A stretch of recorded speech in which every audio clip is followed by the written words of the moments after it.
Good and blessed Sunday. Hallelujah. Kamusta ng bawat isa? Nakatulog ba kayo mabuti? I know it's been a tough week sa atin. Especially now that nagbabagong panahon. At as the weather changes, nakita po natin dahil nagkakasakit, di ba? But we thank the Lord for His grace and mercy. Amen? So are you excited now? Ako hindi excited. Ako'y kinakabahan. Buti pa kayo. Praise the Lord. And ano natin yung tawag dito, ang story. Kagabi, yesterday actually, I bought very cheap watermelon. Ano nyo? 1 dirham lang siya per kilo. Amen? Kasi malaman kung saan, PM nyo ako. Mahirap mag-advertise dito. Pero yung talaga, hindi cheap siya, pero it's really sweet and refreshing talaga. Amen? So, napaka-sarap na kung saan na dito sa lupain ito, di ba? May mga ganun. Hallelujah. At really, we thank God for this land that really nag-uumapaw mga blessings sa atin. Amen? Amen ba? Sige, hindi kayo be-bless. Amen ba? Amen. Saan na ba tayo? Okay. Gusto niyo ba malaman kung anong pinakamahal na prutas sa buong mundo? At saan ito mabibili? Ha? Amen. Ito yung mabibili niyo sa Japan. Actually, doon nagmamahal ng mga prutas. And the 5 top, most expensive fruits in the world are in Japan. The first top 5. Alam niyo yun, di ba? Square melon, mahal yan. Amen? It costs 400 to 3,000 dirhams. Amen? Siguro pag bumili ka niyan, di mo nakakainin, no? Kasi display na lang. Maganda display. Amen. The next one is mango. Sino mahilig sa mango? Ayan. Kaya ewan ko, mabibili nyo to. Pakamahal. Amen. Sa Japan din to. Miyazaki mango. 200 dirhams isa. At may bumili dito ng 12,000 almost 12,000 dirhams ang bili niya. Amen. So, the next one yung watermelon pa rin. Okay? Ito yung Denzuke watermelon. At kung makita nyo, parang meron siyang certificate because meron sigurong gusto pumeke. So, meron siyang certificate of genuineness ng watermelon bago ka bumili. So, it's 800 to 20,000. Can you imagine? Pakwan lang? Hallelujah! Eto. Amen. Sino mahilig sa grapes? Sa Japan pa rin. Japanese ruby. Ruby? 300 to 1,500. Ito po yung number 1, pinakamahal. Okay? Tararan. Amen. Ito hindi pinapansin dito sa Dubai. Pero melon ang pinakamahal na prutas. At yun nasa Japan. Yubari King Melon, it's between 800 to 80,000. Bumili siya kanya. Amen. Mayaman sa Japan. 80,000 bili niya. Sa isang melon. Parang annual rent na natin yun. O 2 taon na rent. Praise the Lord. Sige, tanungin ko muna kayo. Kung kayo ay isang prutas, anong gusto niyo maging prutas kayo? Type ng prutas. Ha? Yubari? Oh, mahal naman pag yubari. Ha? Durian. Bakit durian?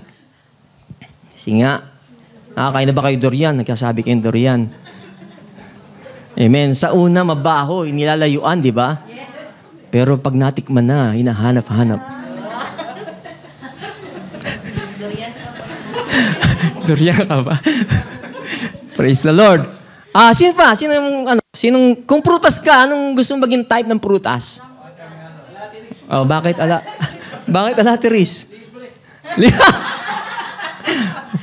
Wow. Pero wala na ata sa Pilipinas na alatiris Ayaw niya maging pinya? Maraming mata. Diba? Kaya lang, pagka i-copy niya, marami kang mata, marami kang nakita, maraming criticism, di ba? Amen. Ako gusto ko maging saging. Ito lang yung prutas na may puso.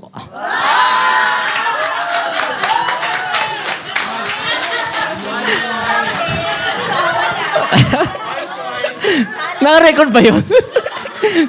Praise the Lord. Hallelujah. Amen. Ano, tuloy pa ba tayo? May notes ba kayo Bible? Tingnan natin sa Bible kasi yung about yung ating mensahe. Okay. Praise the Lord. Sa Bible says, each tree is known by its fruit. Sabi sa Luke, di ba? Or sa Matthew. So, praise the Lord. At today we're going to look at, I entitled this message, of course, yung ating series of teaching is Christ Committed Follower. And Abiding in Christ yung ating subtitle ngayon. Or Hallelujah, series ng ating pag-aaral. So, nalangin muna tayo. Let's pray first. Amen. Oh God, we thank you, Lord, because indeed, oh God, in your presence, there is fullness of joy. And we would like to thank you, Lord, for this wonderful and great privilege, oh God, that you've given to us, Lord, to come together this day, oh God, Lord. Hallelujah. To thank you, to sing, to render our praises and songs unto you, to worship you, O God. Indeed, Lord. Hallelujah. It's refreshing to the soul, O God. It's beautiful, O God, Lord. Hallelujah. As your people, O gather, Lord, and singing praises and celebration, O God, Lord, of your goodness. Thank you, God, because today, O God, not only that, we are here to seek you, to seek your face alone. We're going to seek, O God, give us, O God, the spirit of understanding, the spirit of knowledge, and might and counsel and wisdom today, O God, Lord, and even the fear of the Lord, so that everything, O God, Lord, will, take, hallelujah, be planted in our hearts, O Lord, and it will take root in us, Lord, downward and bear fruit, O God, upward. Thank you, God, for everything, and we submit to you everything that we have prepared today, O God, Lord, that your will be done. And even me, Lord, I surrender to you, O God, that without you I can do nothing. Lord, by your grace, I can stand here. By your grace, I can speak your word. I can teach your word. Lord, help me. We need you, O God, Lord. Hallelujah. And let everything, O God, Lord, be done according to your will and your purpose and plans. In Jesus' name we pray. Amen and amen. Abiding in Christ. Amen. Sorry. Pag sinabing abiding, it is a word na kung saan, very old na itong word na to, abide. Amen. Bihira natin gamitin to. But, yung ordinary word na ginagamit natin is to remain. Amen. At sabi nga sa Greek word, meno.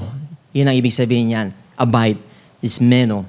So, to stay, remain, live, dwell, abide, to be in a state that begins and continues. Kaya nga remain, di ba?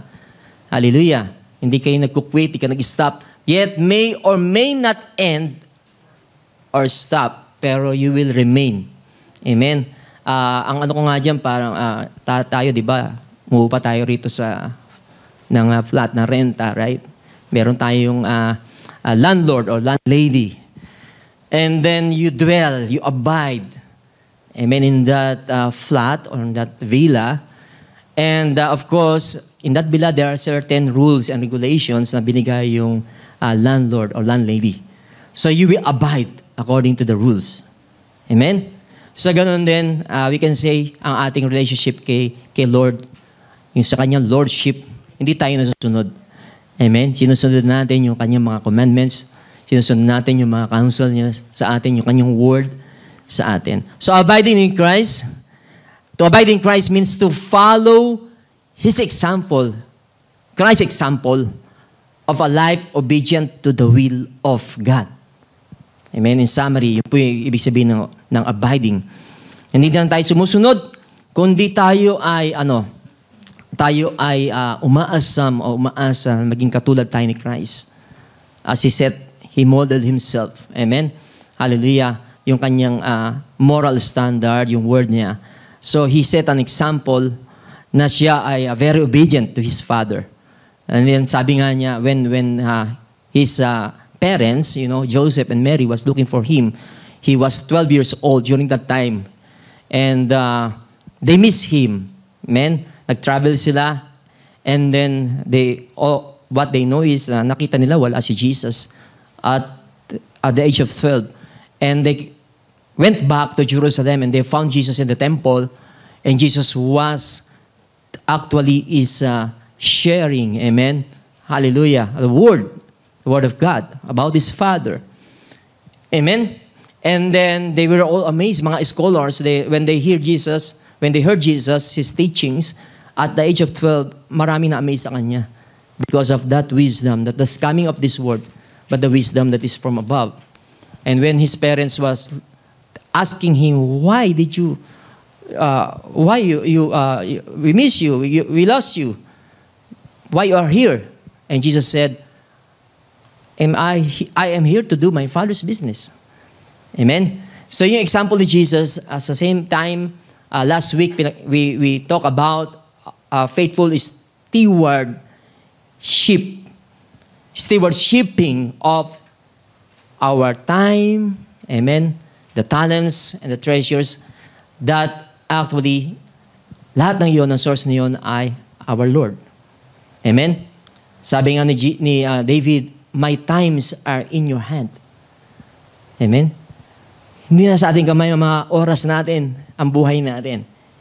It's in the hand of God. A sad news na nangyari for 2 weeks now, is narinig natin ang sad news about what happened in Israel. Right? And can you imagine, amen, a very regular, ordinary afternoon, amen, while your family is sitting there, enjoying the afternoon, enjoying the day, and suddenly, dumating to mga terrorists.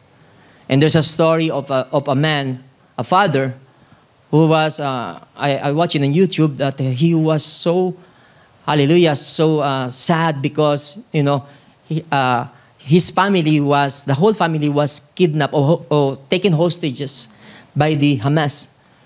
His 2 daughters, his wife, his mother-in-law was taken by Hamas as hostages. And he appeared in the YouTube, and he was pleading with the Hamas, these terrorists, please, take me instead of my family. Take my life. Don't hurt children. Don't hurt my family. Instead, me. Do it to me. And then we can imagine, amen, that's the way Jesus, amen, hallelujah, gave Himself for us. Instead of heart of us to be destroyed, He let Himself to be destroyed on the cross. Amen. In the love of that Father, we can see the love of God to us. He demonstrated it very clear. He showed it, amen, hallelujah, on the cross. When Jesus died for our sins and redeemed us from our destruction.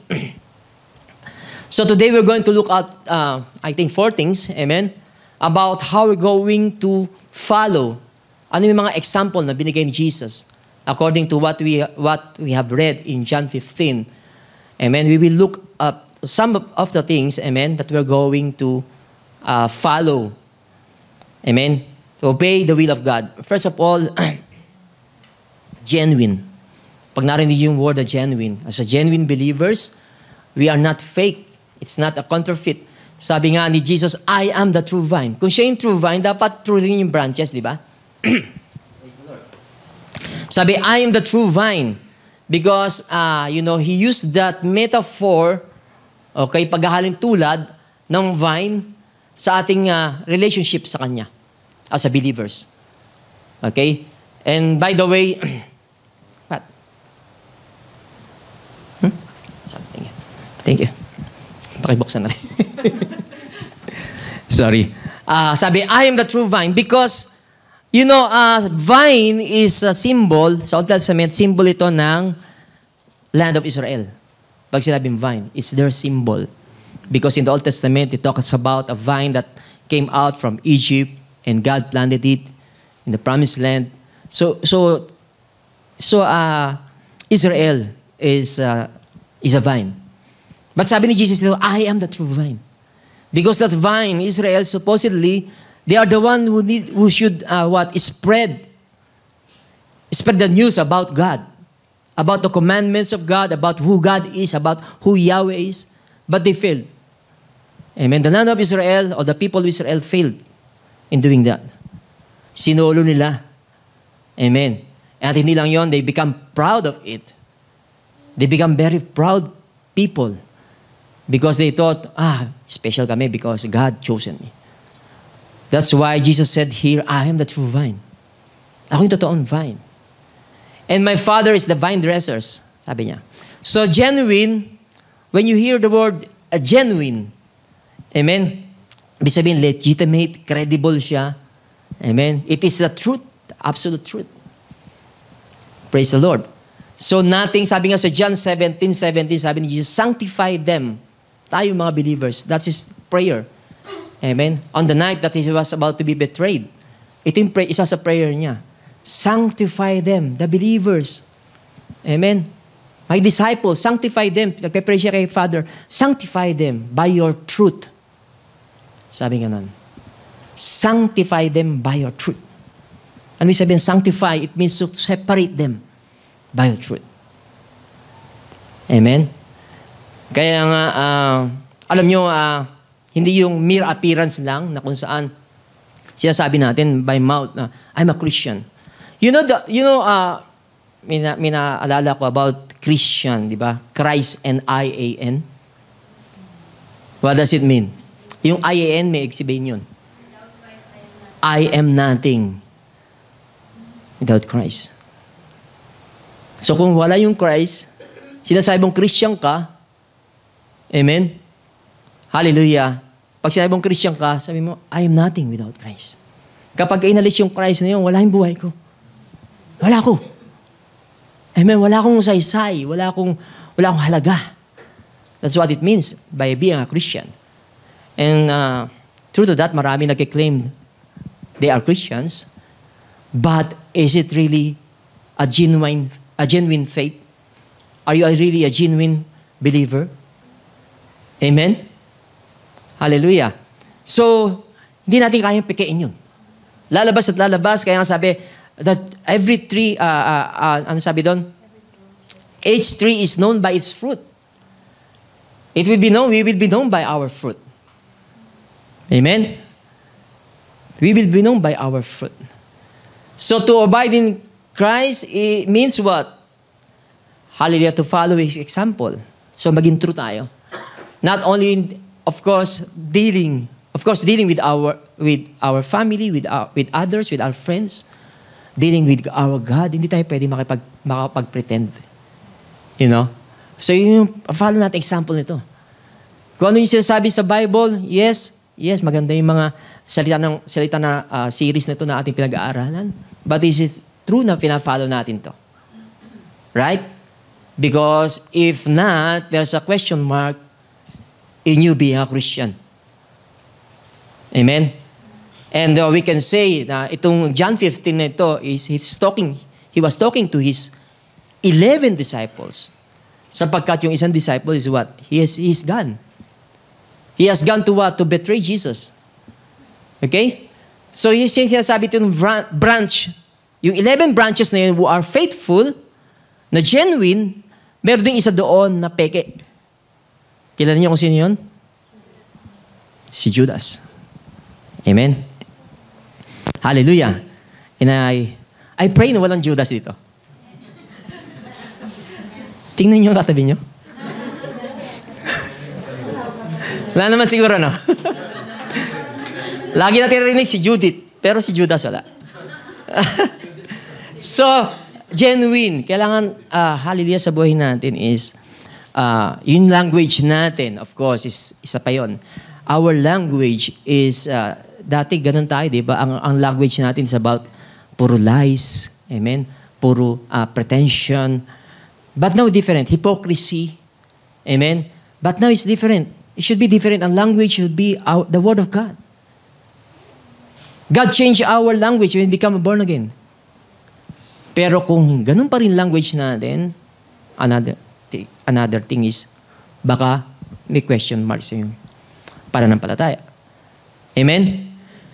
So, be a genuine believer. Sabihin niyo sa katabi niyo, be a genuine believer. follow Christ's example. He is the true vine. Praise the Lord. And the Word of God, sabi ko nga, this should be our word. Sabi nga ng psalmist, I keep your word in my heart. Yun ang kinikip niya. So that I will not sin against you. Right? Because it's very important for us. Amen. Because the Word of God provides accurate and credible, hallelujah, guide to us. Yung reality of spiritual, even material things, nire-reveal sa atin ng God. Amen? Praise the Lord. Napakahalaga. Ito'y nagde-declare ng reality ng ating human sin. Yung Word ni God. Kasi kung tayo lang, hindi natin pretend, I'm a good person. I'm basically good. So walang problema sa buhay ko. Pero God will reveal to us the reality ng ating sin. Kaya nga may law. Amen? Hallelujah. Nakita sa law kung gaano tayo nag-fail to follow the law. Lahat na mababasa nyo sa Bible, kahit anong galing pa niyang propeta, nakita natin sila, hindi sila perfect. It's only Jesus Christ, amen, who live a perfect life. That's why we need to follow Him. Praise the Lord. Of course, sabihin ba natin, perfect ka na ba, Pastor? No, I'm not perfect. I'm not perfect. From time to time, nagkakasala ako. But then, there's a Holy Spirit, amen, that sanctify us. Amen. He sanctifies us moment by moment, time to time, para tayo mag-live. Amen. Nang hindi yung pretension o hypocrisy, but live a genuine life of faith in Jesus' name. So, yung Word of God, ito'y kinukonfirm niya, yung power nito. Power to deal with all sin. Right? Amen? Una sa lahat, yung penalty ng sin, niligtas niya tayo ni Jesus Christ. From the penalty of our sin, from the power of sin, and from the presence of sin. Hallelujah. Ilalayo niya tayo from the presence of sin. That's why we are here today. To read the Word, to seek the Word of God. Because we need help. We are sick. We need help from God. Amen? And through this, by hearing and hearing and hearing the Word of God, hallelujah, it increased our faith. And we thank God because God deal with us, with our sins through Jesus Christ and guidance of the Holy Spirit. As we can see here, the vine has 2 branches. Napansin niyo ba? Sabi dito yung isang branch, every branch in me that does not bear fruit, He takes away. Yun yung unang branch. Amen? And every branch that bears fruit, He prunes. So there's a branch that is not bearing fruit, and there's a branch that is bearing fruit. 2 types. Dalawang tipo lang or ang type ng branches dito. And we can see the branches that bear fruit are the genuine believers. Right? Doon natin makikita yung genuineness na isang believer. Amen? Hallelujah. At sabi ko nga, he was talking to the 11 faithful disciples that time. And also, it covers us ngayon, sa ngayon, all believers. Very, hallelujah, very timing itong word na to para sa atin. Of all ages. So the branches that do not bear fruit are those who profess to be a Christian. Okay, meaning profess also is they admit that they are Christian, but they are just pretending to be Christian. Okay? So those are the branch that doesn't bear fruit. Amen? They lack fruit. It means that it shows that their genuine salvation is, masabi natin, has never taken place sa buhay nila. Okay? Has never taken place in their life. That's why they have no life in the vine. Even they are connected to the vine, makita natin, wala pa rin buhay. According to this, right? Sabi ko nga, like Judas or Judas alike. Can you imagine Judas? 3 years he's been with Jesus. 3 years he saw all the miracles. He heard the great preaching from the mouth of a great, and of course, the greatest preacher and discipler, Jesus Christ. He heard everything. He witnessed miracles for 3 years. But sad to know that after 3 years, he didn't bear fruit. And meron akong living verse in Luke, I think Luke 13, where there's a story or parable that Jesus told there, that there's a big, a big plantation. Okay? Big plantation.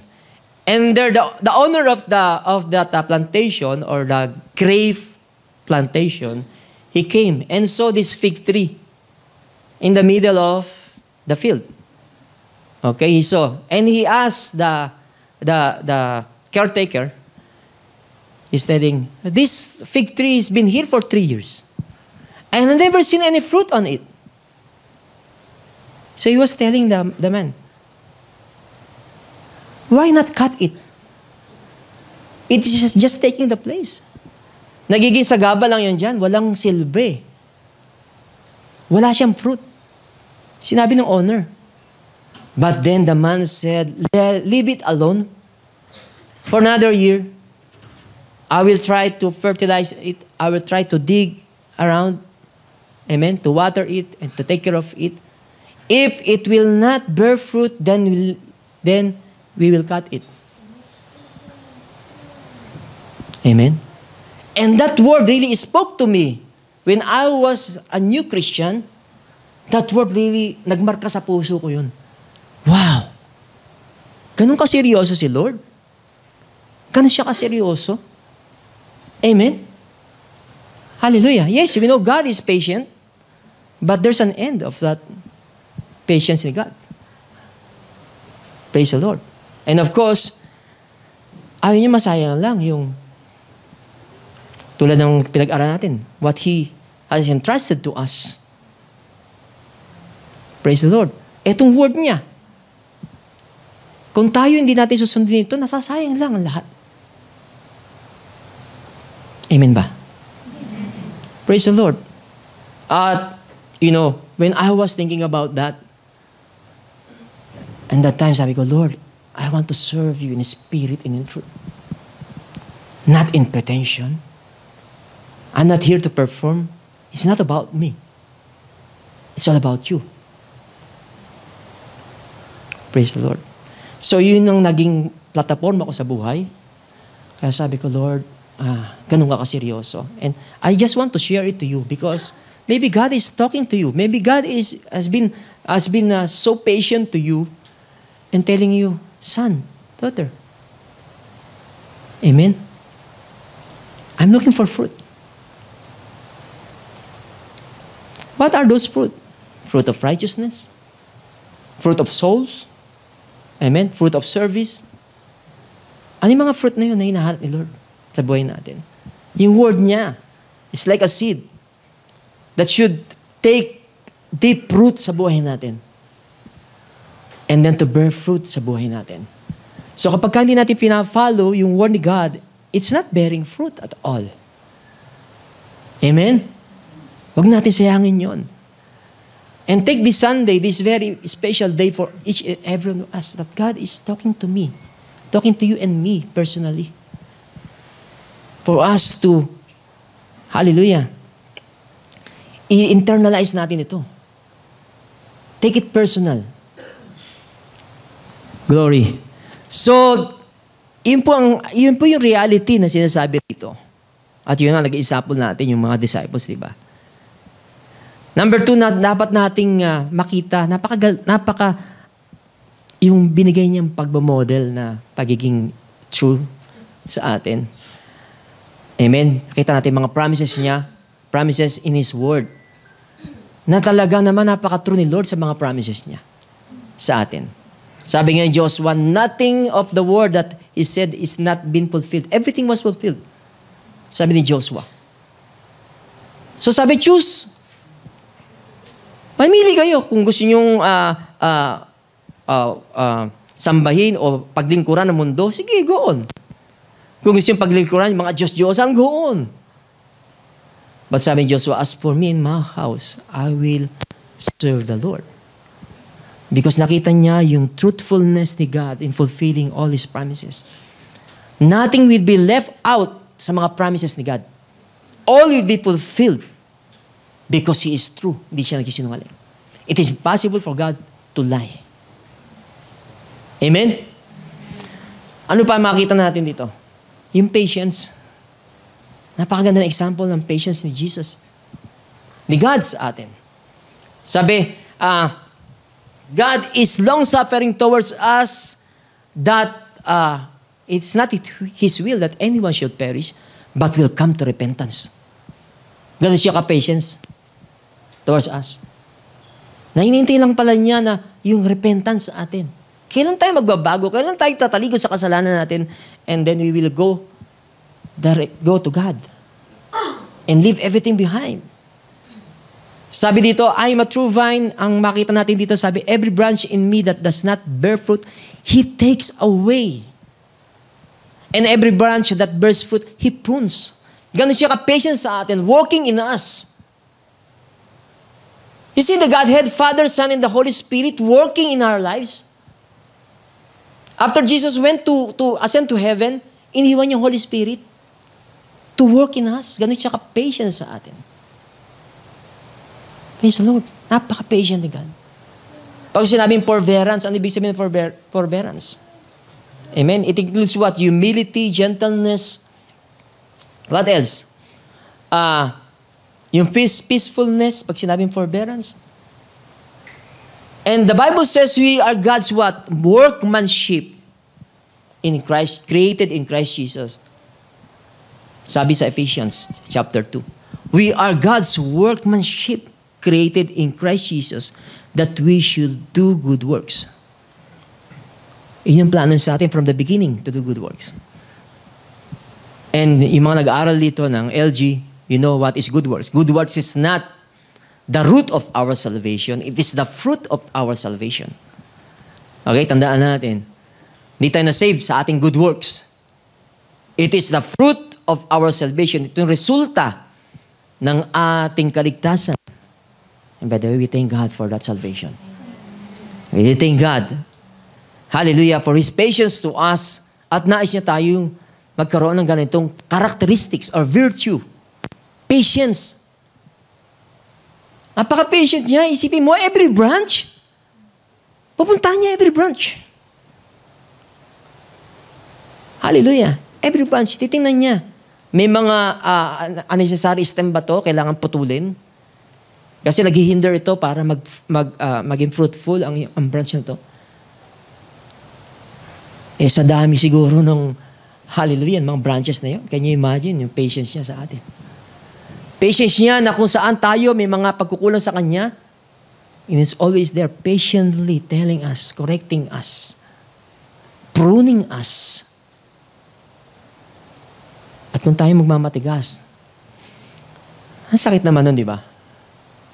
Nagtiyaga, tapos wala naging nilaga.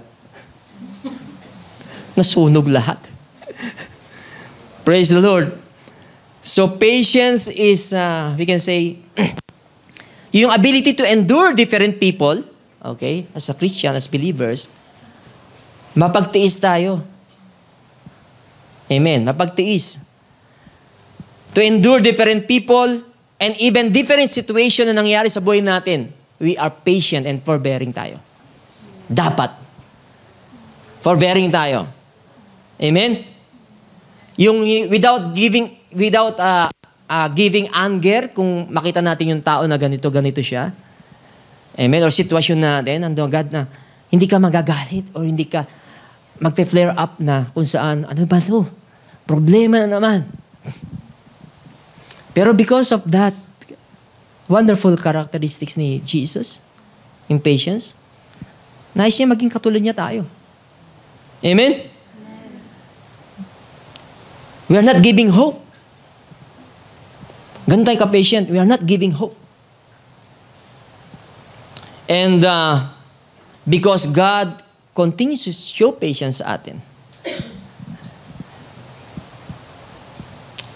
May mga tao na kung saan nawawala yung pasensya natin, naubos pasensya natin when we are disappointed. When they disappoint us. When they disappoint us. So, patience is not holding back from doing something that is normal. Paano ibig sabihin? Not holding back doing something that is normal.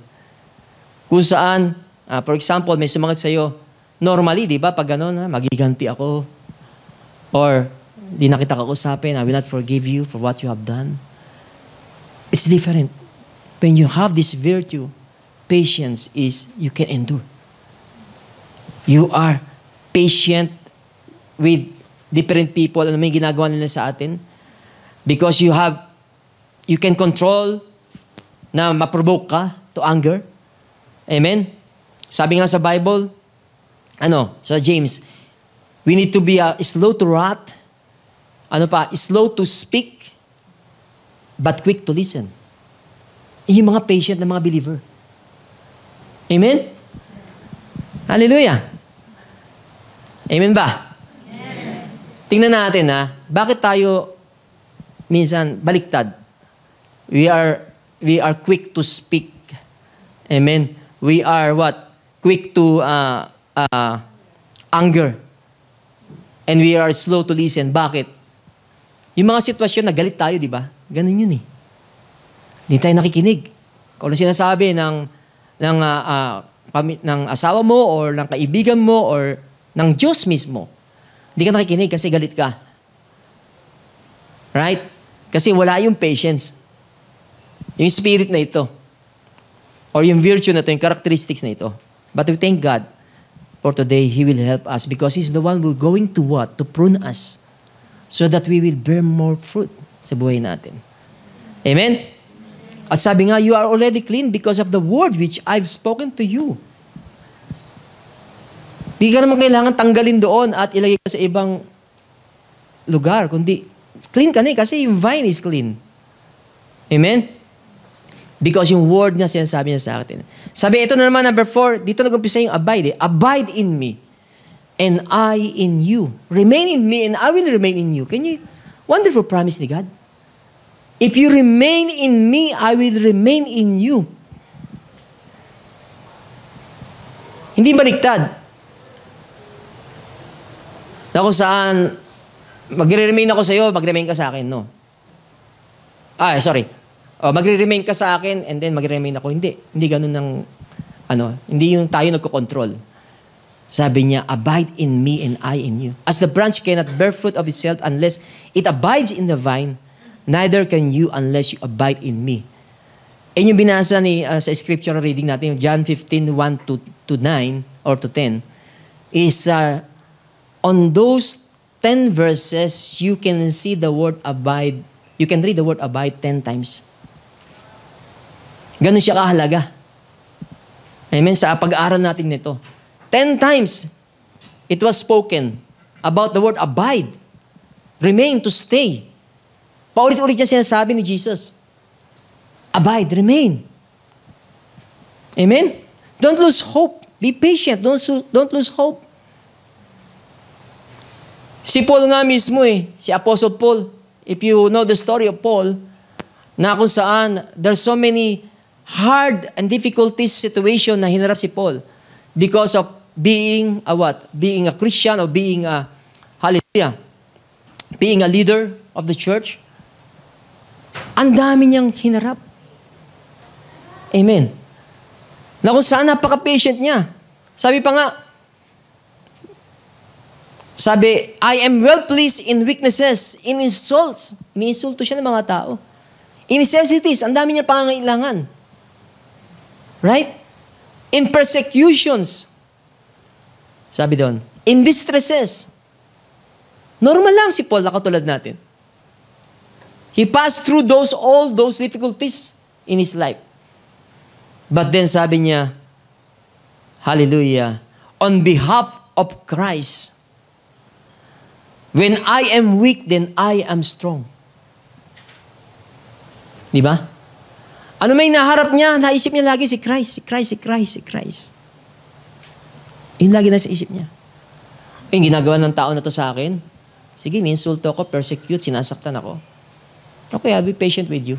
Because I know naman na with all this light affliction, amen, marireach ko naman yung glory that is, hallelujah, the glory that is naghihintay sa Kanya. Yung kaluwalhatian na yun. Amen? Because everything here is what? Temporary lang naman eh. Mano ba yung ma-disappoint ka ng kapwa natin? In which talagang masakit? Amen? Talagang masakit yun.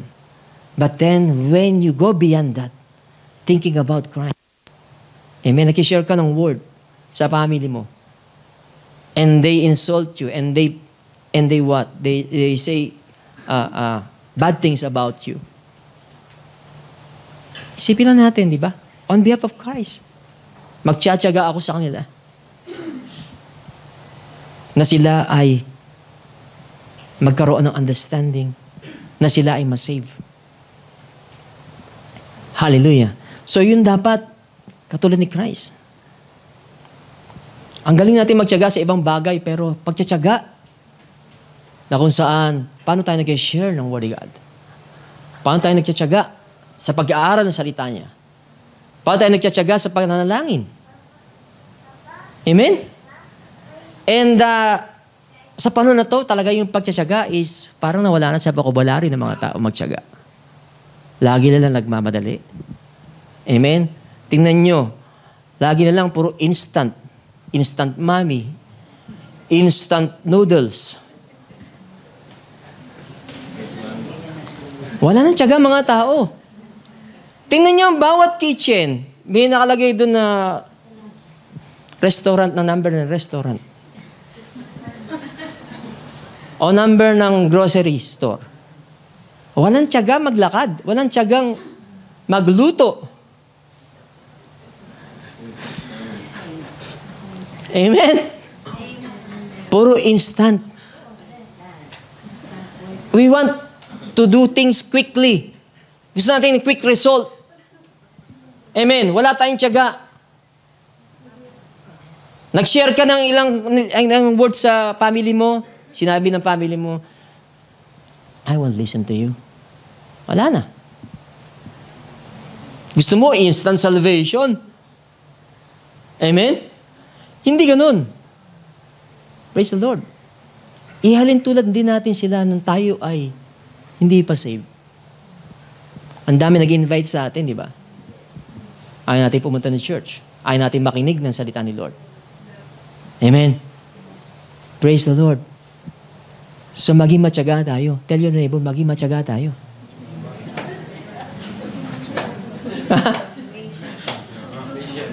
Patient. Maging matiisin tayo. Okay? Praise the Lord. So yun pa yung pangalawa at pangatlo. Amen. Sabi dito sa 5:8, I am the vine, you are the branches. He who abides in me and I in him bears much fruit. Kaya nga tayo pinuprune. Di ba pruning is, kung isipin nyo yung mga stem na kinakat, masakit yun kung kalamang ka. Di ba? Ganun din tayo. When God is pruning us, it's not pleasant. It's not pleasant. When He disciplines us, when He corrects us, amen, to remove all those things that unnecessary sa buhay natin. Amen?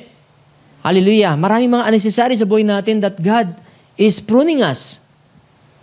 In speech, pananalita natin, daming gusto alis sa atin, remove sa atin ni Lord. Unpleasant words. Right? Thinking. Ang dami. Kaya sabi, do not be conformed to this world, but be transformed to the renewing of your mind.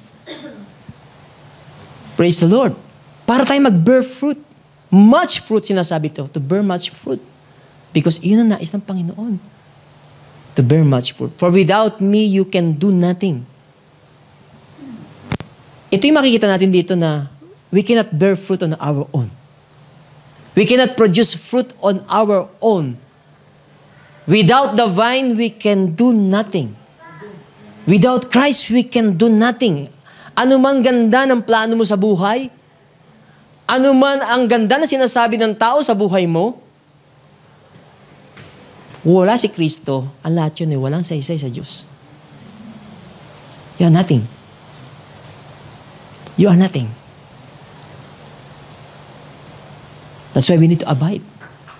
We need to remain in Him. Ang sabi, if anyone does not abide in me, he is cast out as a branch and is withered. And they gather them and throw them in the fire, and they are burned. And I believe, ang ibig sabihin ng fire dito, yung hellfire na sinasabi. Amen? So napaka-importante, are you a genuine believer?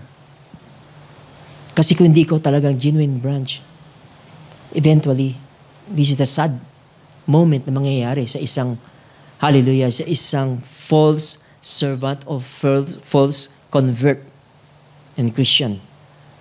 Sabi dito, tatanggalin ka, puputulin ka. Amen? Total naman, ayaw mong makapag-coordinate eh. Why? Why need of a branch? Yung mga stems nga, tinatanggal niya eh. So that all those branches na, so that branches will bear more fruit, di ba? How much more yung branch na nagiging nagiging sagabal lang doon sa vine? Bakit hindi niya tatanggalin yun? Right? Amen. So, if anyone does not abide, it not remain in me, is cast out as a branch and withered. Maluluoy, sabi sa Tagalog, withered. Right? Malalanta. Matutuyot. Amen? Para ano? Gamitin panggatong. Hindi panggatong eh. Alam mo sinabi niluluto dito eh, di ba? Panggatong na lang. For nothing. To be burned for nothing. So, okay. Intimate union with Christ. Ito yung pangatlo. Sabi, John 15:9-10, if you abide in me and my words abide in you, you will ask what you desire. Wow. Pangako ni Lord. Can you imagine? If you remain in me and my words abide in you, remain in you, you will ask what you desire and it shall be done for you. Not your selfish desire. Of course, yung godly desire, good desire sa buhay natin, ibibigay sa atin.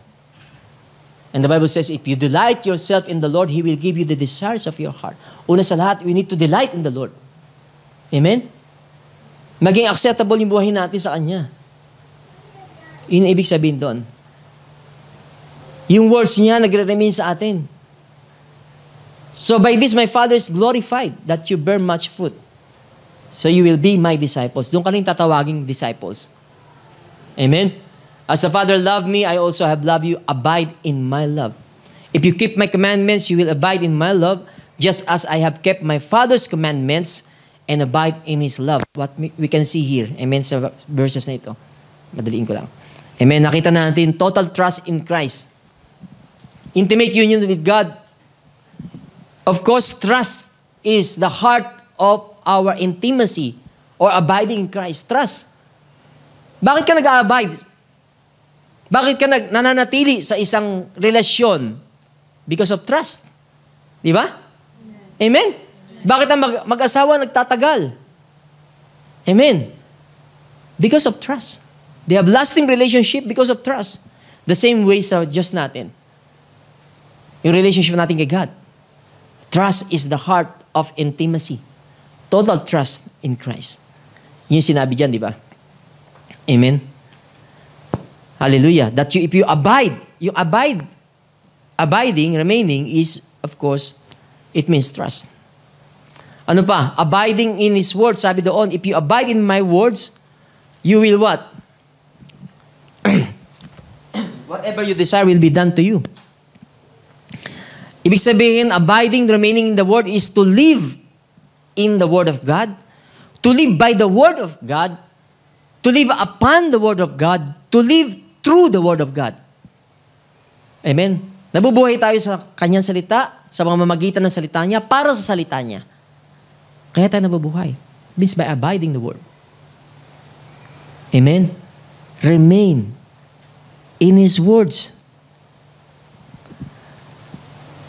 Because yung word niya is the one who set principles sa buhay natin. Dapat. That His word, yung kanyang salita, yung salita rito sa Biblia, will set principles ng buhay natin. Dito na natin kinukuha yung set ng practices natin. Ano na ba yung sinasabi ni word?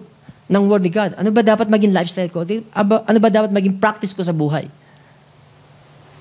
Abiding in the word. Amen? Purpose natin sa buhay. Dito dapat nanggagaling yan. Everything. When you remain in the word, everything, amen, you will be guided. Yung purpose mo, yung plan mo. That's why it's very important to abide in the word of Jesus Christ. Which in John 1:1 it says, He is the word of God. Amen? As a revelation sabi, He is the word of God. Na kung saan all the angels following the word of God. Kita niyo angels, nagpa-follow sa word ni God? How much more tayo dapat? We are abiding in the word of Christ. We live according to the standard, to His standard, not our standard, not the standard of this world, but the standard of the word of God. Amen? Abiding in His love. Sabi, if you abide in my love, sabi doon sa John 15. Hallelujah. Amen? Tingnan ko lang. Sabi, as the Father loved me, I also have loved you. Abide in my love. Ano ibig sabihin ng abiding in His love? Submit fully to His will. To submit fully to His will. God is love. The Bible says God is love. So he who abides in His love abides in Christ. The selfless, unconditional love of God. Alam mo yung pagkakaiba ni Peter ni Judas? Ang pagkaka-similar nila is pareho nilang dinenay si Christ, right? Amen? Si Peter nga 3 times pa eh. Amen. Si Judas, he betrayed Jesus at nung siya ay yung na-realize niya na mali ginawa niya, hindi siya humingi ng tawad kay Christ, di ba? Ano ginawa niya? He killed himself. He killed himself because he didn't abide in the love of Christ. Unlike Peter, is makita natin si Peter love niya si Christ. Amen? Kaya nga yung nire-restore siya ni Jesus is about love. Do you love me? 3 times yun. Do you love me? Feed my lamb. Tend my sheep. Do you love me? Kasi si Peter, he loves Jesus. He loved Jesus. Unlike Judas.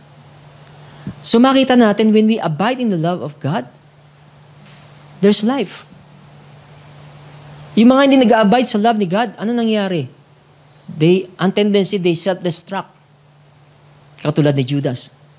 Nag-self-destruct siya, di ba? Amen? Di ba pag nagsasabing suicide, self-inflicted wounds?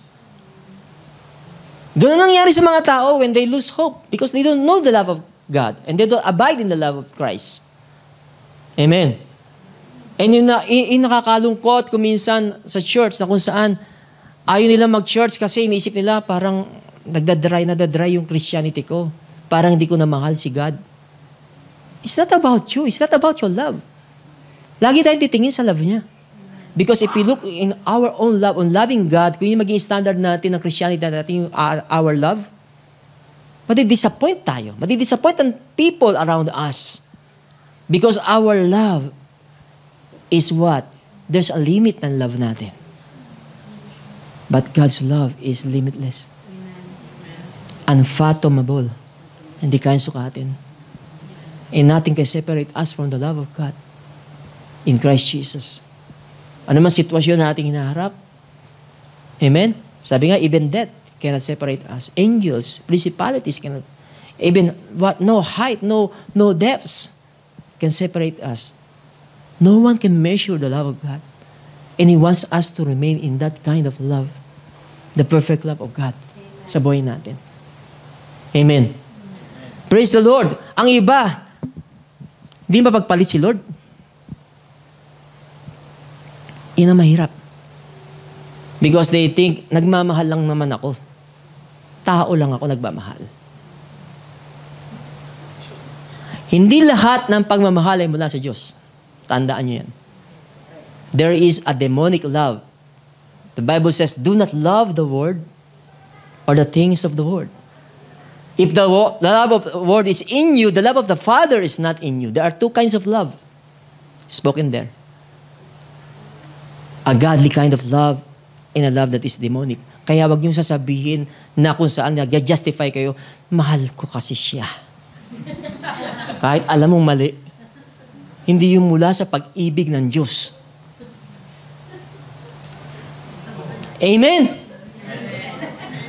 Praise the Lord. Hallelujah. Maraming naguguluhan sa ganun eh. Yun ang laging justification eh. Nila, tao lang ako nagmamahal. Marupok. Sorry, I'm not laughing at that, pero alam ko na mahirap yung ganun sitwasyon, but you have the privilege, amen, today, to think about it. Because when he said, intimate union with God, it's intimacy. Because Jesus himself is very intimate to his Father. Yung fellowship niya kay Father. Amen? Na anuman ang mga sitwasyon niya, difficult situation niya, he is always there praying to the Father. Nabasa ko nga, spiritual intimacy to God, towards God, expands spiritual capacity. Spiritual intimacy. Kapag tayo gumagawa ng mga bagay na spiritual, malapit na malapit tayo kay God, na-expand yung capacity natin. Amen. Na-expand yung patience natin. Iba yung isipan natin. Ano man sitwasyon na nangyayari, nakakaya nating harapin. Kaya napakalaga na spiritual intimacy, yung intimate union natin kay God. And besides, Jesus came here for that union. Right? The union of Messiah to the believers. Kaya nakita natin hindi lang vine and branches.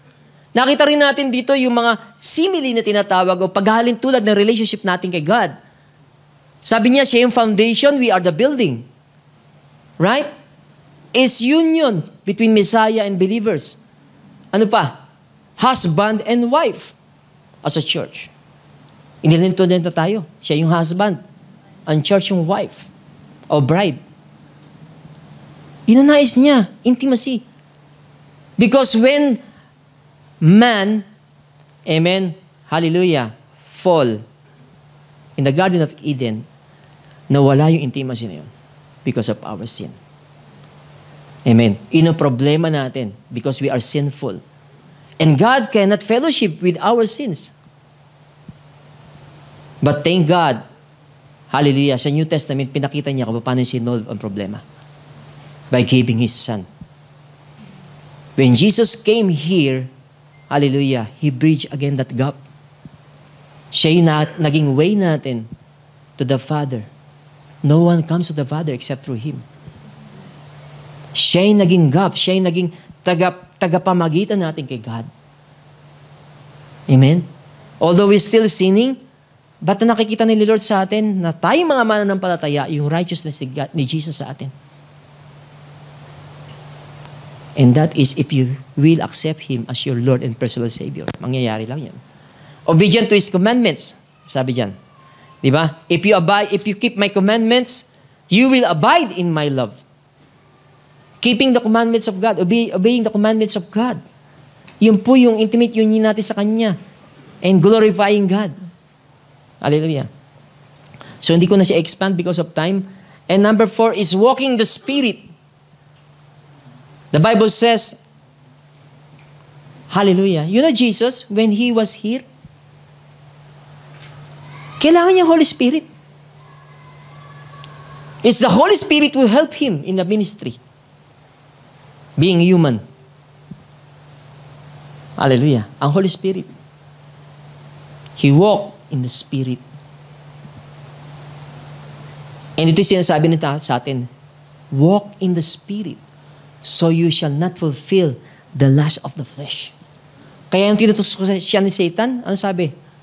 Make this stone bread. Lust of the flesh. Tinutukso si Jesus, lust of the flesh. But because of the Holy Spirit, He said what? Hallelujah. Man shall not live by bread alone, but by every word that proceeds from the mouth of God. And I believe today, God is what? Pouring His word to us today through this message. And the Bible says, as the heaven are high, as the rain pour down on the earth, amen, water the earth, so His word will not return void to Him. Sabi doon, it will accomplish the things and the purpose He sent it. Kaya nyo narinig yan ngayon, ang salita na yan, is because meron siyang purpose na nais niyang may settle sa buhay ng bawat isa sa atin through His word. Sabi niya, hindi ito babalik sa Kanya ng walang kabuluhan. Amen. Praise the Lord. Lagi yan, kung sinisip nyo, parang pinipersonal ako ng pastor, bakit ganito? Parang ako yung pinipreach. Bakit kita ipipreach? It's the word of God that's speaking to you. It's Him. Amen. Ang mahirap, hindi ka nasasaktan kapag ka merong mga salitang sinasabi si Lord. Delikado yun. Delikado kapag ka hindi ka na nasasaktan sa sinasabi ni Lord. Ibig sabihin, naging manhid ka na sa kasalanan mo. Naging, what? Nagkakalyo na yung puso mo. But thank God, walking the Spirit, which we are going to teach next week. Amen? But then, sabi rito, the fruit of the Spirit is joy, is love. Basahin natin. The fruit of the Spirit is love, joy, peace, long-suffering, kindness, goodness, faithfulness, gentleness, self-control. Against such, there is no law.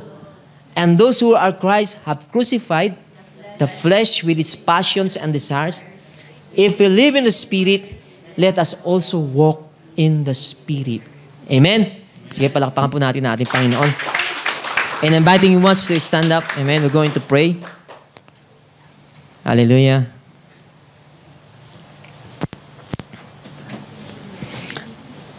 The Holy Spirit is living in us. 2 Corinthians 3:16, it says, we are the temple of the Spirit. We are His. We are not living on our own. We are His. Amen. And, yung ginagawa sa atin ng Holy Spirit ngayon is He's the one who is sanctifying us. The Bible says, the will of God for us is sanctification. Yun ang kalooban niya. Sanctification. And sanctification means to separate. To become holy. Separated. Amen, from the Word. So yun ang ginagawa ng Holy Spirit. That's why when you are being convicted, amen, or corrected by the Holy Spirit, huwag natin tigasan ang puso natin. It's for your own good and my good. Amen. That's why even it gives no pleasure sa ating flesh. Of course, it will definitely sa ating flesh. But if we're going to what? If we're going to follow Him, going to walk in the Spirit, ibig sabihin, hallelujah, sabi nga, no one can agree in their walk. Amen? If they are disagreeing. How two can walk together unless they agree? Diba dapat ganun? Amen? Imagine niyo naglalakad kayo kasama ang kaibigan ninyo. Ang sarap, diba? Kasi kasama mo siya. Diba? Sabihin natin, asawa mo. You're walking the park. Sapagkat malapit, intimate yung relationship ninyo. Meron kayong personal na relationship. Praise the Lord. So yun yung nais ng Panginoon sa atin, to walk in the Spirit. So we're going to pray. Amen? God sanctifies us. Holy Spirit sanctifies us believers. And His most tools na ginagamit niya, frequently used to us, is the Word of God. We are being informed today. Our minds have been informed. Ang buhay natin ngayon. We have this information now. At ang nais ng Diyos ay mag-conform tayo sa Kanyang pattern. According sa Kanyang pattern. That we will be transformed. Itong mind na to be transformed. To be renewed. Doon sa pattern ni Lord na kung saan is, yun talaga yung originally design niya sa atin. Genuine design niya sa atin is to, hallelujah, to be like Him. Right? In His likeness, in His image. So we're going to pray. Hallelujah. Thank you, Lord, for saving us, O Jesus. That indeed, O God, Lord, thank you, Lord, for you are our Lord of truth. Everything of your promises, your words to us, are word of truth. You live in a life of truth. In the fullness of grace, in the fullness of the Father, kung saan, Lord, hallelujah, sabi ni John, they behold you, full of grace and truth. Thank you, Lord, for the spirit of might, for the spirit of counsel, for the spirit of understanding. Thank you, God, for the spirit of knowledge and the spirit of wisdom and the spirit of the fear of the Lord that you've given to us. Thank you, God, for planting the seed in our hearts today.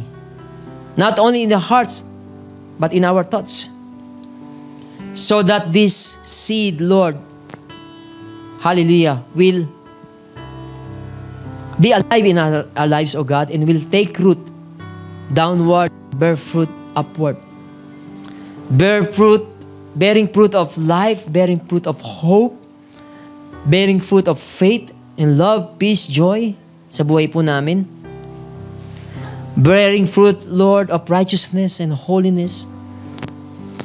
Lord, we allow your word and your spirit to control us so that we will bear good and lasting fruit in our life. As Jesus, Lord, our Lord says, if we abide in Him and His words abide in us, we can ask whatever we want and it will be done to us. Lord, we are your workmanship created in Christ Jesus to do good works. Lord, things may not look perfect in our lives right now, but we know, God, that you are working in us. We are still in a process, Lord. Hallelujah. In your hand, Lord. Lord, we will focus and keep our eyes to Jesus. Believing, oh God, that each day, each moment, Lord, of trusting you will get us through, Lord, to our problems, from our difficulties. Hallelujah. From our emptiness. In Jesus' name. Lord, we thank you, God. Lord, hallelujah, for the word of abiding in you, O God, Lord. Thank you, Jesus, for setting us, hallelujah, the perfect example of obedience to the will of our Father. Thank you, God. Help us, Holy Spirit, to be like Him, to be like Christ. Hallelujah. And to be used by Christ. Amen and amen and amen. So before we go to our benediction, there are a couple of questions I prepare here.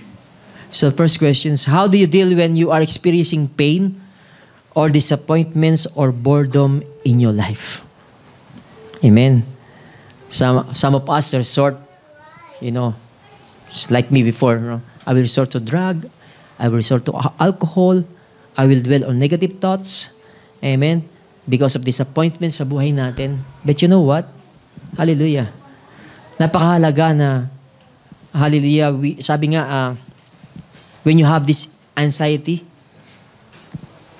praise the Lord, ang dapat lang natin gawin, make your prayer, your request be known to God. And the God of peace will, what? Will reside in our hearts and minds. Napakahalaga po. Kasi po, pag kami mga tayo, disappointments, pain, or boredom sa buhay natin, nasisira yung diskarte natin sa buhay. So, kailangan talaga, we need to meditate on the things that are lovely, the things that are what? Pure, the things that are what? Hallelujah, praiseworthy, of virtue. Number 2, what are the things that God wants you to let go? That pulling you under and messing with your mind, that led you to to being trapped in hopelessness and unfruitfulness. So those are the couples of questions you ask yourself. Amen? Praise the Lord.